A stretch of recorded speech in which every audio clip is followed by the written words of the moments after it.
All right, what is going on, everybody? Welcome to Sports Talk with Ryan Stoudt. This is your another Friday edition of Sports Talk with Ryan Stoudt.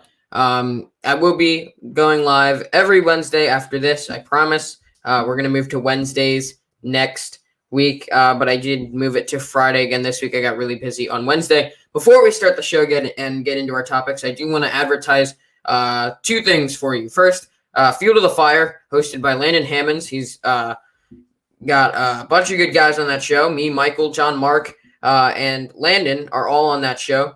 We get a great panel of guys talking sports 2 times a week, so you're going to want to check that out live on YouTube. Also, you're going to want to check out Crunch Time Sports Show hosted by John Mark Stivers. That's twice a week on YouTube. I urge you guys to go check those shows out. 2 young guys that are looking to get into the world of sports broadcasting. So it's great that they're involved with it, and, we're young and up and coming, but, we're trying to do what we love and get some practice in the field. So I do want to advertise those to you guys before we start the show. And now that I did advertise that to you guys, we will get right into the show because we do have a lot to go over in all 3 leagues. And I'm going to start today with the NFL. As I'm sure we've heard by now, yesterday Carson Wentz was traded to the Indianapolis Colts for 2 picks, I believe a second and a third round pick. And that's all. And you know what? I think that this was a brilliant move as far as what the Colts gave up. I wouldn't have given up more than 2 picks for Carson Wentz, and I had said that on numerous previous occasions. I would not have given up more than 2 picks for Carson Wentz, and here's why. If this was 2017, if this was after 2017, I would not have given up 2 picks for Carson Wentz. If it was before, maybe I'd consider giving up a little bit more. But 2017 was his only good year. Right after that, last year, he was the league leader in interceptions. The year before that, he got them to the playoffs. He lost in the first round. Okay, Carson Wentz has not been good since he got that injury.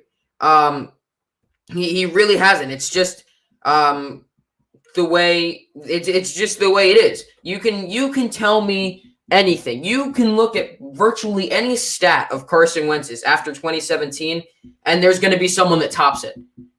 The only time that Carson Wentz was relevant in this league was 2017 and before. After 2017, when he came back and he wasn't playing well, I knew that was it. Right? I think Carson Wentz is only going to be at the Colts for a year or 2. Then he's going to leave. He's going to be a free agent. And he's going to end up as a backup quarterback somewhere, quite possibly. He is only worth those 2 picks, and I think the Indianapolis Colts did this brilliantly. Now he has Frank Reich in Indianapolis, and I'll talk about that in a second. He has a good offensive line. He has weapons in Indianapolis. So there is some hope because he did play with Frank Reich. The last season he had with Frank Reich, he threw 33 touchdowns, and he was an MVP candidate in that 2017 season. He has one of the better offensive lines in the league. He has weapons on that team, as I've said. There was a problem with Carson Wentz in 2017, even when he was an MVP candidate, and that is the fact that people said he didn't utilize his weapons. Sure, okay, what weapons did he have? He had Alshon Jeffrey, which he threw to the most. He had Nelson Aguilar on that team. He had Zach Ertz on that team. He had plenty of weapons, even sometimes Jay Ajayi coming out of the backfield on that 2017 Eagles team. And Nick Foles took over, and people said that Nick Foles could utilize his receivers better than Carson Wentz. I think Nick Foles overall is a better quarterback than Carson Wentz because I think in 2017, if Carson Wentz remained the Eagles quarterback, they weren't even going to sniff the Super Bowl. I thought Carson Wentz was so overhyped in that 2017 season, it wasn't even funny. That was his best season. That was his best season. And here we are, and he gets traded to the Indianapolis Colts. I hope that he does well. I hope that everybody does well in the league. I'd love to see him bounce back. Do I think he will? No. I think 3 or 4 seasons from now, we'll see him as a backup quarterback on a team. He won't start. He will not start after his time in Indianapolis. That will not happen. He will not start. Trust me. He threw the most interceptions in the league. Last year. He's one of the most inaccurate quarterbacks. He feels that slight bit of pressure, and he throws it into terrible coverage. And you can talk all you want about Indianapolis's offensive line. He's still going to feel pressure, and that's still going to cost the Indianapolis Colts. I do not think and this is why I think the Eagles won the trade. That's exactly why I think the Eagles won this trade. Because he's not as good as Jalen Hurts. Jalen Hurts hasn't had a full year in the league. Jalen Hurts threw 6 touchdown passes and 4 interceptions in the short time he had, but he played better. He is the future in Philadelphia. And I also want to call something else out before I have a comment to show. But I also want to call something else out. Okay? There are reports now that after this trade, the Eagles are going to try and draft a quarterback in this year's draft. And to that, I say Howie Roseman is an idiot if he drafts a quarterback in this year's draft. You don't need a quarterback. You need to draft a wide receiver. You need to draft a wide receiver if you're Howie Roseman. There is no need for a quarterback. You have Jalen Hurts. And trust me, Jalen Hurts is enough for you to get out of the NFC East, especially with what's happening in Dallas right now. Jalen Hurts is more than enough to get the Eagles out of the NFC East and win that division. Howie Roseman needs to draft a wide receiver. Get Jalen Hurts some weapons. You cannot draft a quarterback. That cannot happen if you're the Eagles. That would be a waste of a draft pick. A waste of a draft pick. John Mark Stivers in the chat. John Mark says he will get benched for Brissette. And that's a very, very good possibility. I hadn't even thought of that, John Mark, that Jacoby Brissette could be the starter in Indianapolis. We saw him as the starter when Andrew Luck was hurt, and he didn't play half bad. Granted, they didn't get to the playoffs, but I think Jacoby Brissett's a better quarterback than Carson Wentz. Jacoby Brissette could get that starting role. I don't have the stats on Jacoby Brissette, but I know he didn't lead the league in interceptions ever when he was playing. But Jacoby Brissette could start for this Indianapolis Colts squad, and Carson Wentz could be a backup. That's a very good point, John Mark. Landon in the chat says, I said that Dallas is a Super Bowl contender, but I also said Hurts is enough to win the East. No, let me explain myself. That's a very good point. I said that Dallas was a Super Bowl contender. You're right. I did say that. That was before I realized this whole free agency thing. I didn't realize to the extent of how much Jerry Jones screwed up, and we'll talk about that next. Now, knowing to the extent that Jerry Jones screwed up with all the money and with the whole Dak Prescott situation, the Eagles aren't going to get out of the NFC East next year. I have faith in the Eagles. I think the Eagles are going to win the NFC East. I will fully admit on my show right now that Dallas, to me, is not a Super Bowl contender, and they can thank Jerry Jones for that. If Jerry Jones wouldn't have screwed the pooch last year, they might be a Super Bowl contender, and they'd probably might pick to win the NFC East. But now with this whole free agency thing and Jerry Jones screwing the team up, I don't think Dallas is a Super Bowl contender. I will admit that. I will admit that I was wrong, and now I think the Eagles will get out of the NFC East. That's what I have for that topic. Moving on to Landon. Here you go. Dak Prescott. And I heard this the other day, and I thought it was a stroke of genius because after hearing about Jerry Jones and the predicament, I'll say, that the Cowboys are in with how much Dak is asking for and how Jerry Jones just kept franchise tagging him and franchise tagging him and franchise tagging him, and now they owe him all this money, the best option for the Dallas Cowboys right now would be to sign and trade Dak Prescott. Somebody said it the other day. I forget who. I want to credit them, but I really forget who said this. But I thought it was so brilliant because if they could sign and trade for maybe a guy like Deshaun Watson, that's your Super Bowl contender, Landon. I don't want to speculate.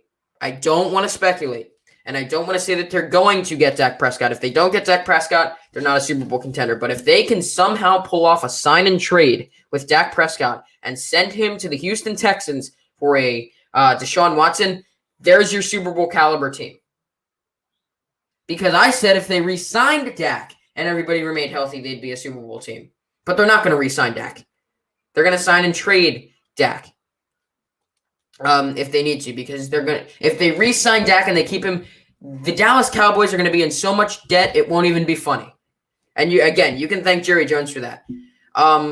Because Dak Prescott is asking for a lot of money. I'll be the first to admit that Dak Prescott's asking for a lot of money. But that is not completely Dak Prescott's fault. He got franchise tagged year after year after year after year. And Jerry Jones now owes him a lot of money. Because this doesn't just go one way. This goes two ways.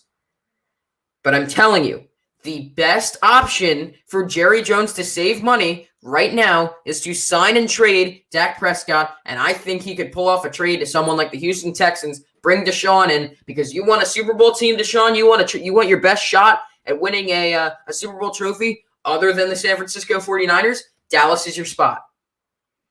If Deshaun Watson wants a win-now team, Dallas and San Francisco are his two top teams to go to.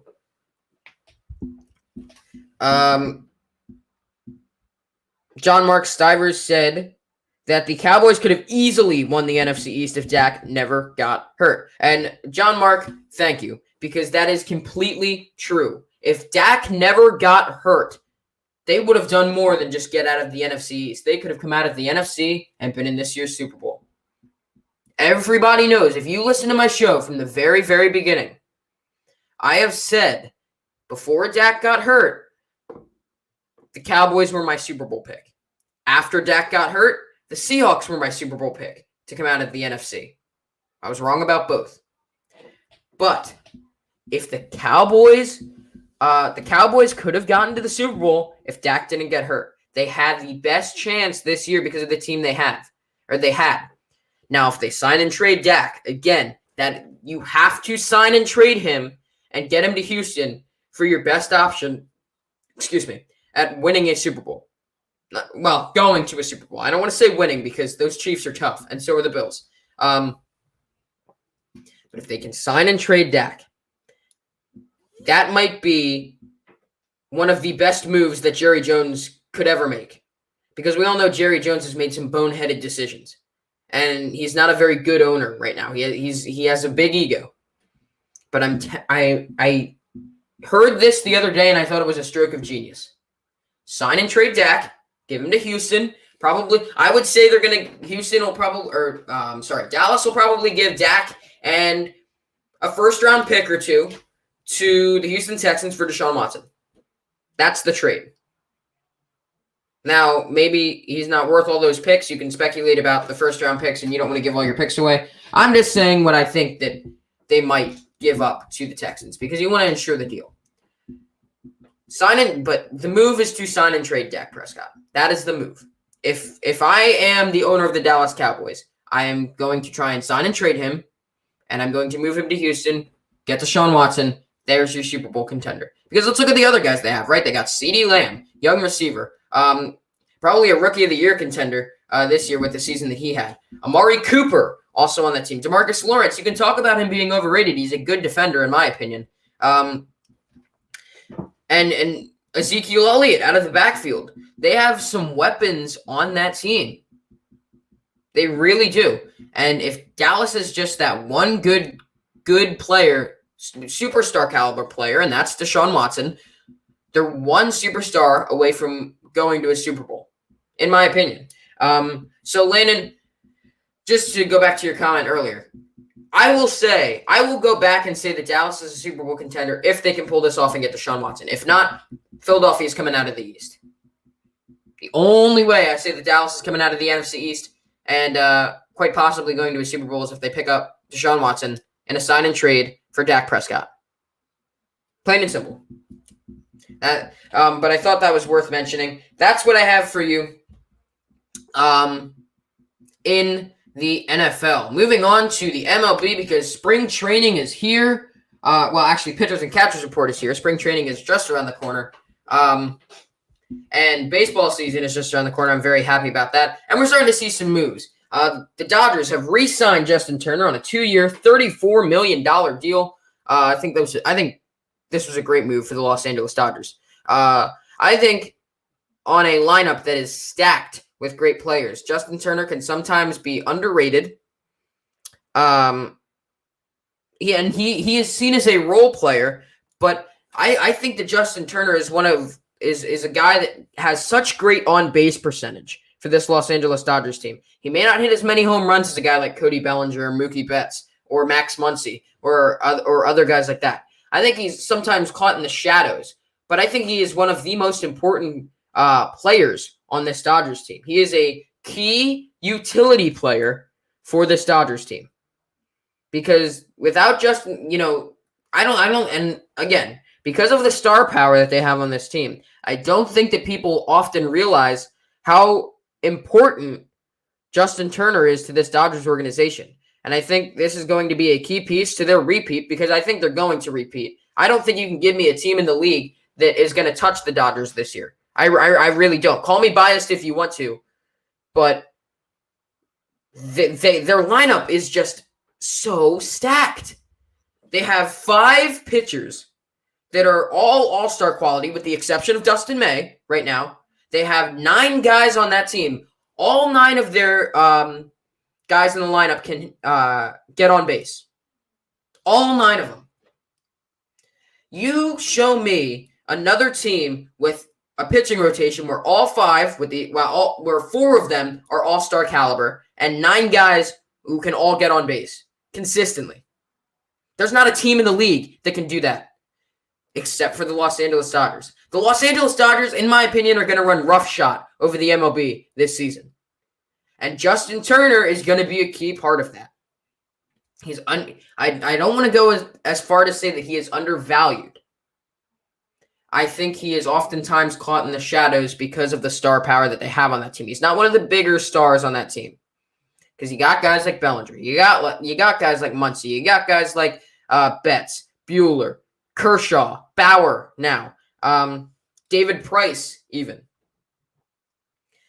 But Justin Turner is going to be a key part of this Dodgers organization this year. And I don't think there's a team in the league that's going to touch them, and I think they're going to repeat. I just think it's going to happen. But nonetheless, that was a big story that came out of the MLB. Another big story that came out of the MLB this year was Fernando Tatis. 14 years, $340 million extension. Pretty big contract. And for a young player, he's 22 years old. He's probably one of the best shortstops in the league, in my opinion. He's a rising star. He is rising quickly. And, I don't have the stats for you right now. I'm sorry. I will get those for you as we go further into the season. But I do know that he was one of the best shortstops in the league. He probably is the best shortstop in the league right now. And the guy's 22 years old. He's starting to reach his prime. A guy I can compare him to is like a Patrick Mahomes, because they're both so young and so talented, right? I don't think the San Diego Padres team is going to go to the World Series only because the only thing that's keeping them from the World Series is that stacked Dodgers organization. Whoa, John Mark. Oh, John Mark says he's overpaid. All right. So I want to look at this a second. I want to break this down. $340 million for 14 years. 14 years is a long time. And I think, to be honest with you, John Mark, I think that Fernando Tatis is worth every single dollar. Look at the way he's playing right now, or he played last year. The only guy I compare him to is Patrick Mahomes in the NFL. But like I was saying, I don't think the Padres are going to come out of the NL. I think the Dodgers are going to come out of the NL because of the stacked team that they have. I think the Padres are going to go to the NLCS against the Dodgers, and that's going to be one heck of a series to watch. I think it can go 6 or 7 games. But Tatis is one of the best players in the league at 22 years old. He's one of the best shortstops in the league at 22 years old. The MLB has him, I believe they have him in the top 5. If not, they definitely have him in the top 10 of players in the league right now. And the kid's 22 years old. It's amazing. Just like I say about Patrick Mahomes all the time, it's amazing what this kid can do. At such a young age, the raw talent that Fernando Tatis possesses is absolutely amazing. But John Mark, to say that he's overpaid, you got to understand that the numbers this guy's putting up at 22 years old, again, are out of this world. I think he's worth every cent of the $340 million he'll be making over the next 14 years. And you got to remember, it's a 14-year deal, right? So that's not per year. He's not making $340 million per year, because that would be a little bit overpaid, in my opinion. He's making, over that 14 years, he will be making $340 million. A lot of people said Bryce Harper was overpaid a couple years ago when he got something like $150 million, something like that. I can't exactly remember it, but he got like a 15-year deal with the Phillies. Bryce Harper has not shown up for the Phillies recently, but that's not his fault either. He's had some good stats, but the Phillies have not been too good. And it's different with the Padres, because the Padres are on the upswing. But when you got a team like the Dodgers in the NL, any team that has the amount of star power that the Dodgers have, there's no team in the league that can touch them. I still think the series would go 7 games in the NLCS, but I think the Dodgers would win ultimately. But I got to give credit where credit's due. The Padres are on the upswing. Fernando Tatis is probably one of the best players in the league. He's a very fun player to watch. And he's 22 years old. Raw talent to me at 22 years old. And that's what I got for you guys in the MLB topics. Now I want to move to something. I want to move to the NBA, and we're going to start this with a video clip that I want to show you guys. I'm going to have to take my headphones out for this, but I do want to preface what this is about first. This week, out of the NBA, there was a big story. Draymond Green, after the game, Draymond Green, after a Warriors game this week, was talking a lot about the trades that were happening, the trade talks with Blake Griffin and Andre Drummond, and how he disagrees with the way it was going on. You know what? I'll play the clip just so that you guys can hear it, and then I'll break it down for you afterwards. I do want to give credit to NBA on ESPN. This is from their YouTube channel. They covered this, and I do want to give them credit before I play the clip. And I do want to warn you guys that he does use an expletive at one point in the clip here. But I do want to play this because I think it's important. Some of the things he said. So I'm going to take my headphones out and I'll play the clip for you right now.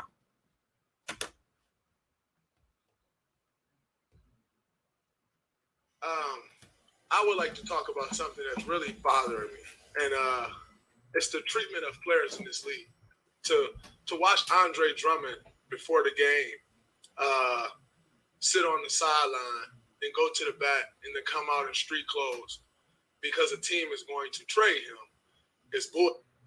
Because when James Harden asked for a trade and essentially dogged it, I don't think there was no surprise or there's no one's going to fight back that James was dogging it his last days in Houston. But he was castrated for wanting to go to a different team, and everybody destroyed that man. And yet a team can come out and say, oh, we want to trade a guy, and then that guy is to go sit. And if he doesn't stay professional, then he's a cancer, and he's not good in someone's locker room, and he's the issue. And we've seen situations of Harrison Barnes getting pulled off the bench. DeMarcus Cousins finding out that he's traded in an interview after the All-Star game.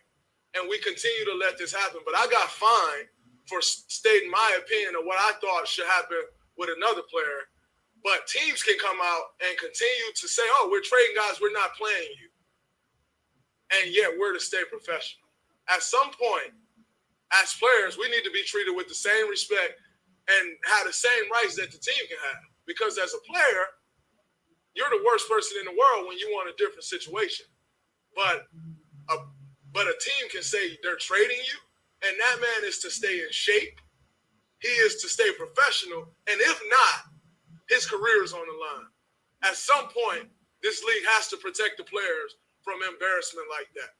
We talk all of this stuff about you can't do this, you can't say that publicly. If you say that publicly, you're fine. Anthony Davis got fined, I think, $100,000 or something like that for demanding a trade publicly. But you can say Andre Drummond is getting traded publicly, and we're looking to trade him publicly, and he's to stay professional and just deal with it. But then when Kyrie Irving say, oh, my mental health is off, Everybody go crazy about that too. Do you not think that affects someone mentally? As much as we put into this game to be great, to come out here and be in shape, to produce for fans every single night, and most importantly, to help your team win, do you think that doesn't affect someone mentally? But as players, we're told to, no, you can't say that, you can't say this, but teams can. It goes along the same lines of when everyone wants to say, oh, man, that young guy can't figure it out. But no one wants to say the organization can't figure it out. At some point, the players must be respected in these situations, and it's ridiculous, and I'm sick of seeing it. Y'all have a great night. I'll see y'all tomorrow or Wednesday. All right. So, give me 1 second here. There is the thoughts of Draymond Green on, basically, he is giving his standpoint on the fact that, in a nutshell, what he is saying is that there are players in the league, when they demand a trade, when they say that they would like to be traded, they become a cancer in the locker room automatically. They get shed on a bad light. People say that they're like the worst person in the world. And then a team can say that they request a trade, or that they're actively looking to trade that person, and they're to remain that player is to remain professional about it. So Landon says that he agrees. And you know what? I agree as well. Draymond Green said something in there. He said, at some point, the players deserve respect. And he is absolutely right. Because it can't just go one way. It's got to go both ways, right? If I'm on a team that I like being on, and they're saying that they're actively looking to trade me, are you really going to tell me that I can't voice my opinion? I can't say that I disagree with it, or else it gets turned on me as a player, right? But when a player requests a trade, all of a sudden they're this terrible person, and they're a cancer in the locker room. Because it happened with James Harden, right? It happened with Kyrie Irving, but I think Kyrie Irving was a cancer in the locker room. That one I do agree on. But with James Harden, he was trying to force his way out of Houston, and then people are criticizing him, like Draymond Green said. And then but you also have a guy like Andre Drummond and Blake Griffin, who the team says that they're actively looking to trade. And like he said, they're to remain professional. They are to remain in shape. And they can't say anything bad about it, because then there goes their reputation. Because, as soon as they start speaking their mind, there goes their reputation. That's like almost stripping a player of their freedom to speak freely in a league, because of the backlash that they will receive if they speak out against something that they disagree with, especially if it's a trade. If they disagree with being traded and they speak out, their reputation, they're putting their reputation and their career on the line. It's amazing to me. And that's a problem that I have with the league right now, is the fact that a player can voice his opinion and say that he wants to be traded, and he becomes the worst person in the world. But it's just doing business when a team says that they want to trade a person. It's amazing to me. It just is. And I wholeheartedly agree with Draymond Green here. The players need to be respected as much as the franchises are respected. There's no difference in a player asking for a trade versus a franchise saying that they are actively seeking to trade a player. They're being public about it. That's fine. You can be public about it, but when a player disagrees with it and goes out and says that publicly, that they disagree with your decision to trade them, that should not come back on them. That there should be no backlash. A player should be able to go out and say, you know what? I disagree with my team wanting to trade me. I like this city that I'm in, and I like playing for this team. There should be no problem with that. The problem becomes when a player starts acting like Kyrie Irving acted and starts, and it starts becoming a team issue like it did in Boston. That's when it becomes a problem.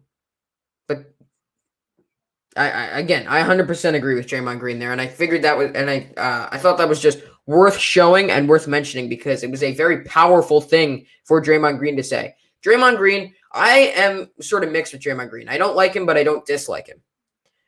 He speaks his mind all the time. I like that about him. and he's a good player. But there are some things that he's done that I dislike about him. But that's not the point. I like what he said here. I think it was worth mentioning, and I think it's going to go a long way, and it opened a lot of people's eyes to the way things are happening. Moving on in our NBA topic. Oh, hold on 1 second. I want to go to the next slide. There we go. Okay. So, big news again out of the NBA this week is that Anthony Davis has basically, I think he irritated his Achilles, is how they put it. He will be out at least until the All-Star break. He won't come back before the All-Star break. They've said that. This is a pretty astronomical injury.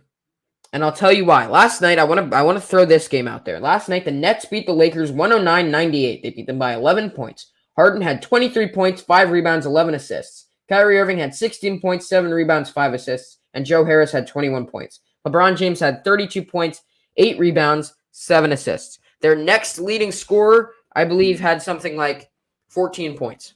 That was their next leading scorer. 14 or 17 points. The Lakers are in trouble. They are in trouble. I will say that until I see them win a championship this year, which I don't think is going to happen. They are in trouble, especially now without Anthony Davis, because we saw them without Anthony Davis. What happened when LeBron was by himself in Los Angeles and Anthony Davis wasn't on the team that first year? They didn't even make the playoffs.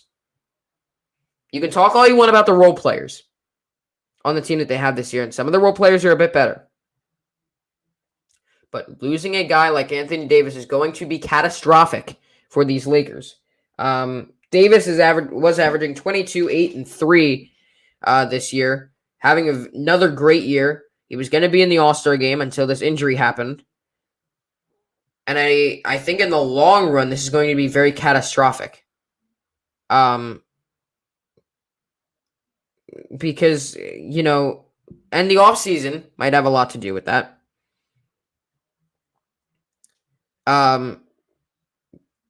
Because they didn't have as much time for an offseason. Landon in the chat says they've added a lot of outside. They've added a lot outside of AD, but it's the era of super teams. I agree and I disagree. And I'll tell you why. Last night on Fuel to the Fire on Landon's show, I gave a prediction that the Utah Jazz were going to beat the Los Angeles Lakers in 6 in the Western Conference Finals. And I stick to that prediction. 100% I stick to that prediction. But the Jazz are not a super team, in my opinion. I have them beating a super team. Or no, I don't. I have the Brooklyn Nets winning the championship in 6 or 7 over the Jazz. So that's where the super team does come in. But I feel like the Lakers aren't going to lose to a super team. They're going to lose to the Jazz, and the Jazz aren't a super team, in my opinion. The Lakers aren't a super team, in my opinion. The Warriors were a super team.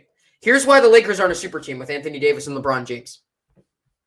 They don't have 4 or 5 guys on that team that are all all-stars. Let's look at the super teams of the past. Right now we have Brooklyn. I consider them a super team. Kyrie Irving, James Harden, Kevin Durant. 2 role players. That's 3.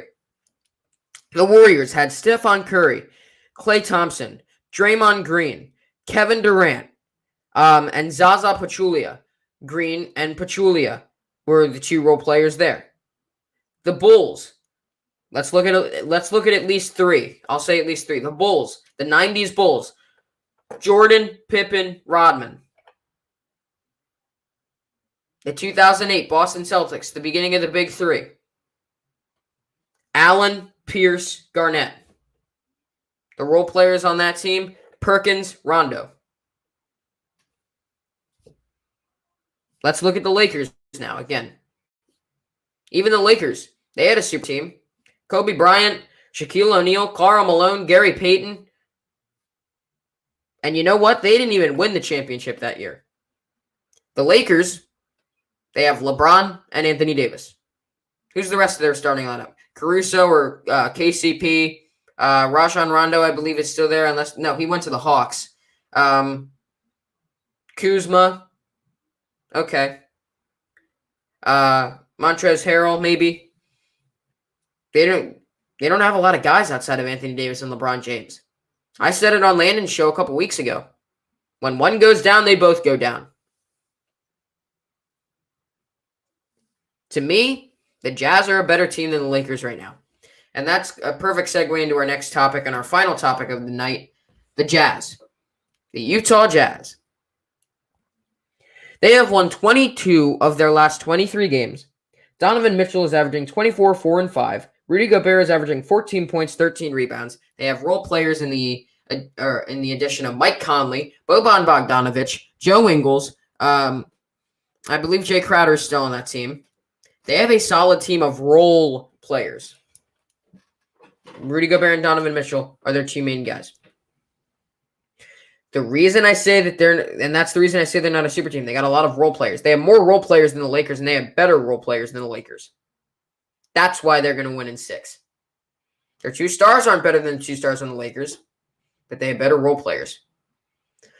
The one reason I didn't say that the Lakers were going to win the championship last year was because they didn't have any depth at the beginning of the year.